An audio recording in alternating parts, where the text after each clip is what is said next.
Hey, weekly planning. Do you do it?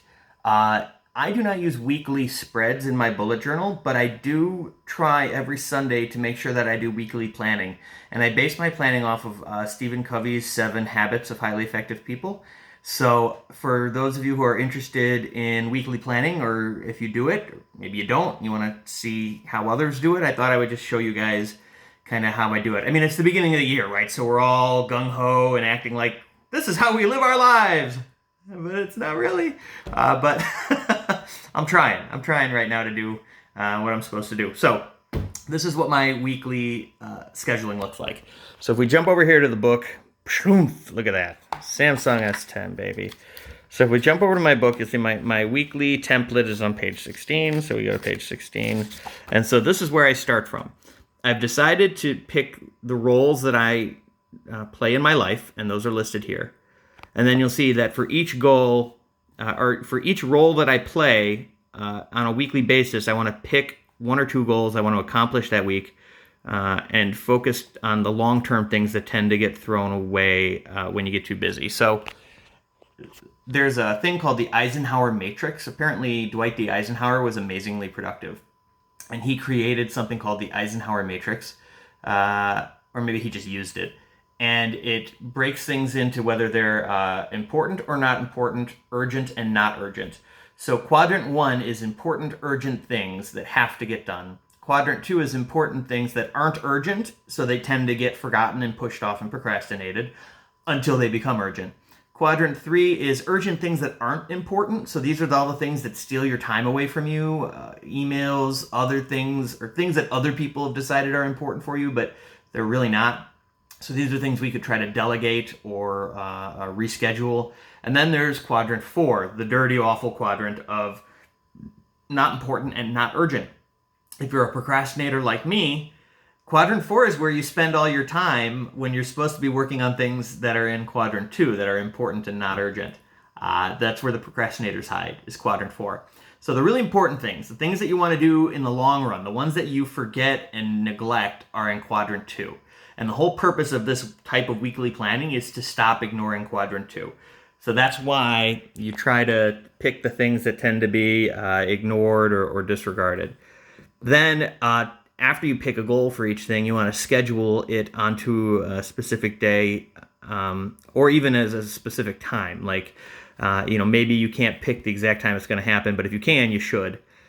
And then daily adapting. So this is different than daily planning. You have to prioritize the activities. You have to respond to unanticipated events and experiences in a meaningful way. And this is different than procrastination. So if we allow ourselves to be a slave to the urgent, that's not the same as being mindful. If all we do all day is put out fires, it's our fault. It doesn't feel like it in the moment, but there has to be a point where we pretend that we don't exist to the people that report to us, or we force ourselves to schedule time to do the things that are important down the line, or else those will become fires eventually too. And we don't want to just deal with things after they catch on fire.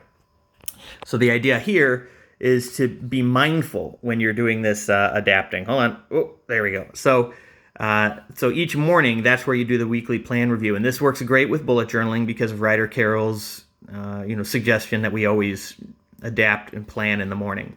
So reconnecting with your value-based decisions. So there's a guy named, zoom out. Okay, so there's a guy named Merlin Mann. He has a website called 43 Folders, which I don't think he posts to anymore. It's pretty old.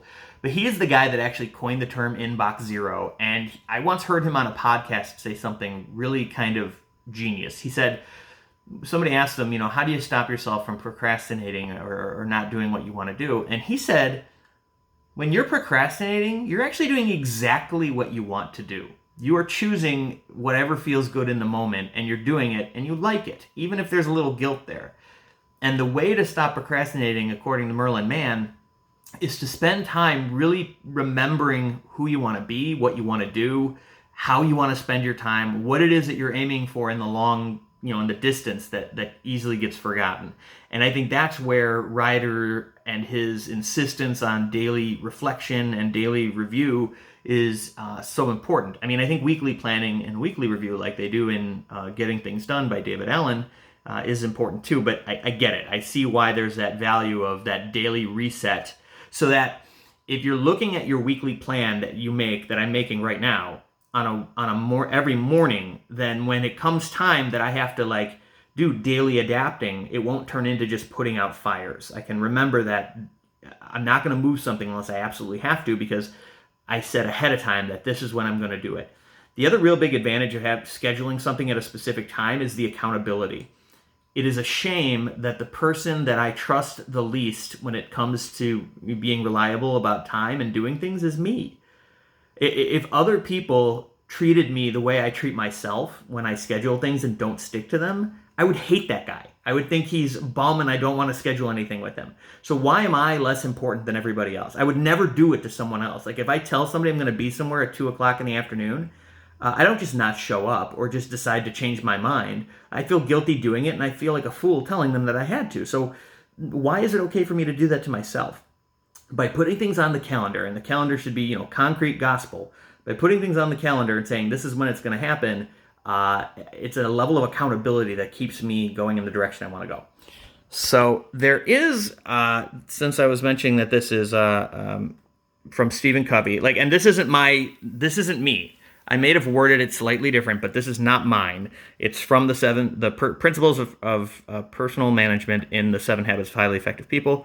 And I do have some templates for this in Evernote, but I like to do it in my bullet journal. So let me show you what that looks like on a day-to-day. When I'm doing my weekly planning, I'm going to be using my Frankenlog. I'm going to be using my Dirty Dailies, and I'm going to be using my calendar. Yes, you did recognize me. Shut up, I hate you. Let's see, calendar. Can I do it through the phone camera? Nice. So I'll be doing it with my cameras or my calendar as well. So for each of those identities, remember it said you want to pick, go through those roles and pick a goal for the week. So for student, I need to calculate my internship hours. And where am I getting these from, these tasks? I'm getting them from my own list of things that I know I need to do. I've reviewed my task lists and my calendar to find out what things have to be done, which things are important in the moment right now, and which things are, have a timer set to them. So I need to calculate my internship hours. That's important so that I know how many hours, if I'm going to meet my requirement based, I look like a Muppet when I do this. So that's why I picked this for that. For administrator at work, I want to finalize the program descriptions. It's something I've kind of been sitting on. There's no reason not to get them done. Supervisor, I want to spend scheduled time with these people in these departments to get a better understanding of how they do what they do, because I'm new at the company. As a creator, there's a rule book thing that I'm doing for a game, and I want to finish proofreading that this week. For recovery, I'm going to go to a meeting on Thursday night, and I'm going to schedule a call with my sponsor. He's super busy all the time, so it's hard to get him on the phone. So instead of just trying to call him and missing, I am going to actually, and I already did. I texted him, said what day, what time is good for you, and we've actually scheduled a time. So I'm already done doing that at this point.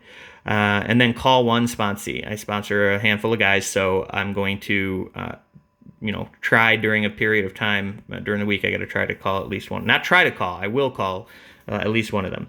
So for family man is my other one. It's a visit. My son Skylar's coming over to visit tonight, and then Jenny asked if I would go to a spin class with her on Wednesday night. That doesn't sound particularly fun, but I love Jenny, and she loves quality time, so I'm going to go with her to that class. And then lastly, personal development. I want to, I got to work on my health. So here's a good example of planning ahead. Oh, what did I do? God. Here's a good example of planning ahead. We plan to go to Japan in end of April, early May this year, which is the biggest trip I've ever taken. It's going to take a lot of money, so I need to be planning for that.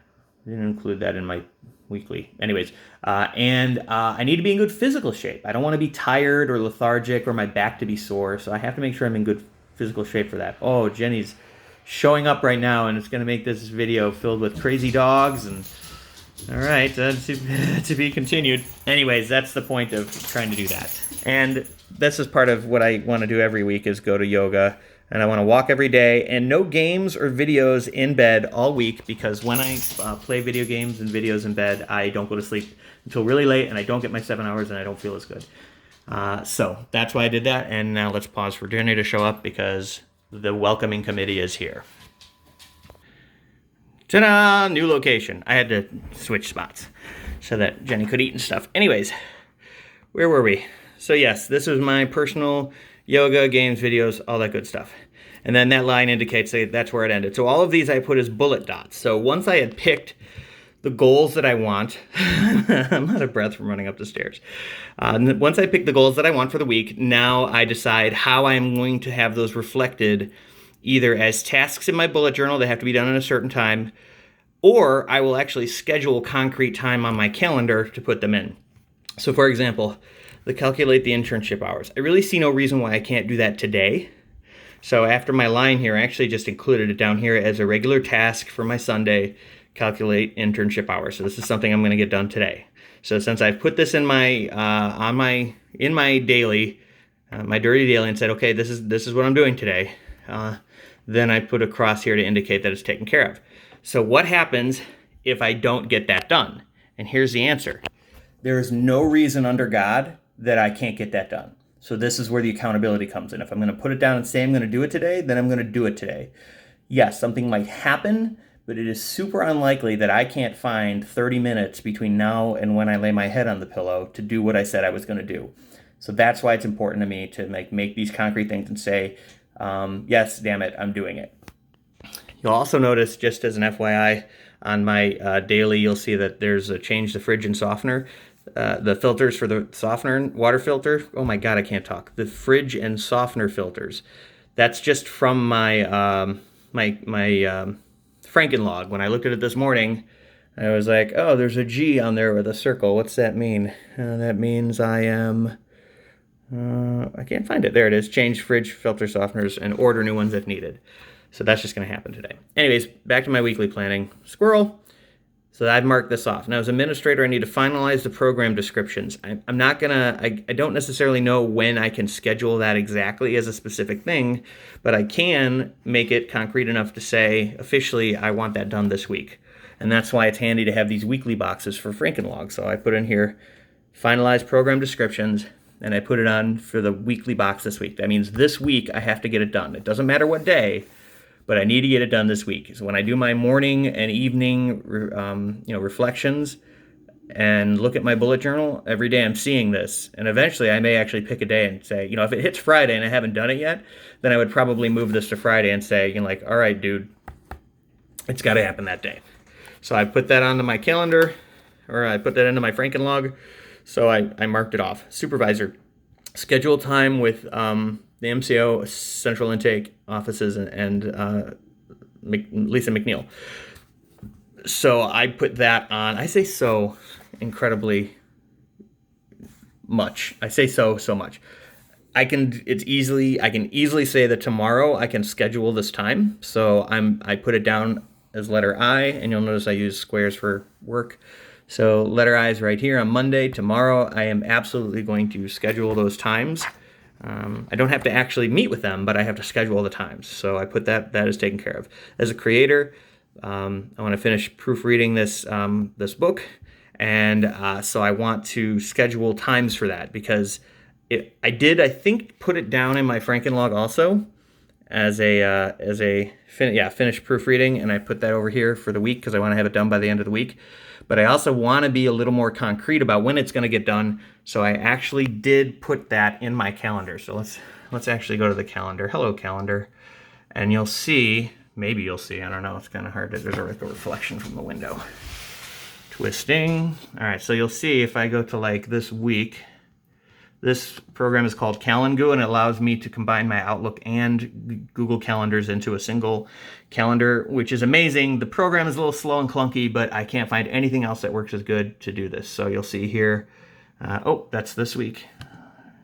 All right, so in the coming week, you'll see that I found here at 9 o'clock, I'm going to work on the Space Empire 4X book here and here. So two concrete hours, where usually during that time, maybe I would end up playing video games or doing something like that, or watching way too many clips of Dragon's Den on YouTube, and instead I will do this. I'm just so hooked on Dragon's Den. All right, so anyways, next, so I marked that off. For recovery, I'm going to a meeting on Thursday. So I had to decide what meeting I was going to go to. So this is an example of the accountability that Stephen Covey and even David Allen talks about. I'm not just going to say, okay, Thursday I'll go to a meeting. Which meeting? Where? When? What day makes the most sense? Will I be driving there from work? Will I be driving there from home? What's going to work? So I went online and I found a meeting that is like 20 minutes from my job and starts at 7 o'clock. So that means that day I will work a little bit later and just drive there from work. So I included that in my calendar. You can see on Thursday, the Never Alone meeting. And if I were to click on that, you would see that there's actually an address for it. And it's all very particular. Also, you'll note here, call sponsor, because I texted him, said, what's a good time for you? And he said, this time on this day, which works perfectly because that'll be when I'm about to drive to that meeting. So I'll have time there for that. So that's when I'll call him. So there's the Thursday night meeting. So there's a sponsor call and call one sponsee. The call one sponsee I put right here, because I'm going to be going to dinner with some friends. I'm going to be in the car. It's a perfect opportunity. And I'll just call all of them until somebody answers and sort of meet that. Just because I think it's important for me to maintain my obligation as a sponsor and try to stay in touch with them. Okay. And family. Sky's coming to visit tonight, and I'm going spinning with Jenny. So I didn't really feel like I had to add anything to meet this obligation. So I crossed it off. And then lastly, the personal development. Walk daily. And even though, like, yeah, okay, I'm not going to necessarily write that in my Frankenlog and say walk daily, because it's not necessarily a task. It is something I want to have be concrete. So I did write go walking on every day for the next 2 weeks, because that's what I said in my project planning for, develop a exercise regimen. Yes, I'm in so bad a shape I need to start with just go walking. But I'm going spinning too, remember, on Wednesday with Jenny. So any day I go walking, I get a mark on my Frankenlog for exercise. And I might up the requirement for that, but as we all know, if you start too big, you end up screwing up and not following it anyways. Yoga on Tuesday night, so I picked that specifically because I have to go to my internship orientation that day, so I'll have time right after that to go to that. And then here's my making sure I get enough sleep. This sort of correlates with my own personal habits about trying to get 7 hours of sleep every night. And I do not have control. Like I don't know if I want to say I'm powerless over it, but I choose not to turn off games or videos if I'm in bed. If it's reading, I will fall asleep naturally. But even then, it can't be Wikipedia. Like Wikipedia is like intellectual crack. So it can't be Wikipedia. So that's, I guess that's it. That's my weekly planning.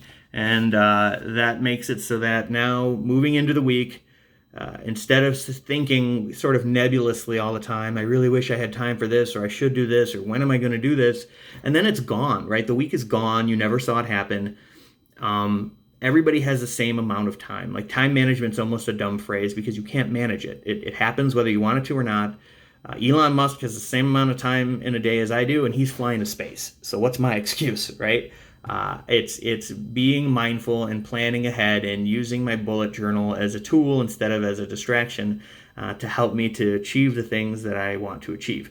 And while you're here, since I have officially done my weekly planning for this week, I can now go into my bullet journal here and give this a little mark, because I have done my planning. I still need to work on the budget, and I did not plan for that at all. I'm not used to doing this. Like, this is something we're getting back into.